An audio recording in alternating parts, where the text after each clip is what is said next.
So we're continuing to learn Sefer Mareh Yaakov. As with most of the times, we're going to start with something from this week's Parsha. So we read Parshat Bahar this week, this year as well, but this week. The Parshat Bahar talks about Shemitah, and it talks about Yovel. It talks about the 7-year cycle and about the 50-year cycle. And what I'm going to focus on is the first pasuk that talks about Yovel, the first pasuk that talks about the 50-year cycle after we've already discussed the 7-year cycle. So we have V'safarta lecha, and you should count for you, Sheva Shabtot Shanim, 7 Sabbaths of years, Sheva Shanim, 7 years, 7 times. So if we notice that, we've stopped talking about the Shemitah cycle, we've stopped talking about the 7-year cycle, and now we're going to talk about a different inyan. We're going to talk about a different matter. So the Safarta has a munach.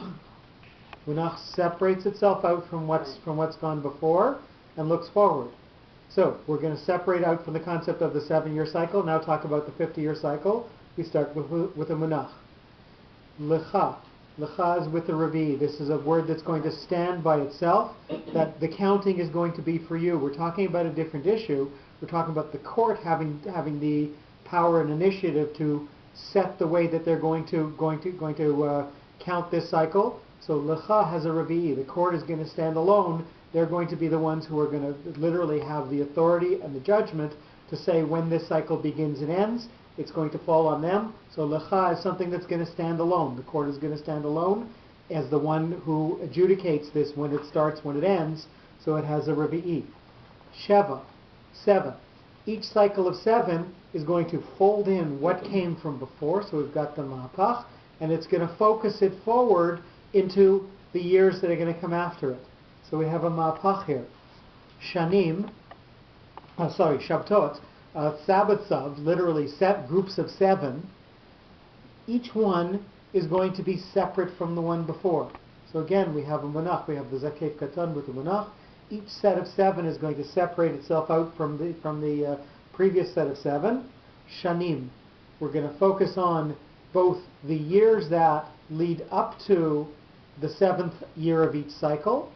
They have a function, and the 7th year of the cycle, which is a Shemitah year.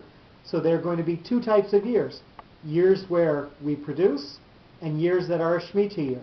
So each cycle of 7 is going to have 2 types of years. Productive years and resting years. So we have a Katan. Sheva. We're going to come to that number 7 again, but now you'll notice that before we had the Mapach, that it was leading in from what was coming before. Now we're separating out, because each group of 7 is going to be separate from the previous group of 7. And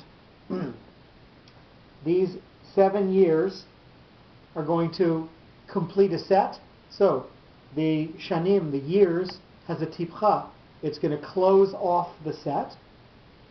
Sheva. Again, each set is going to separate itself out from the previous set, so it's got a Munach again. Pa'amim.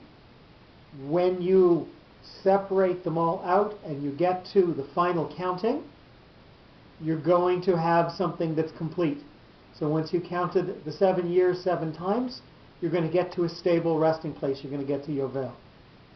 So the notes very consistently tell the story of what's happening as we count the 7 sets of 7 years to get to Yovel.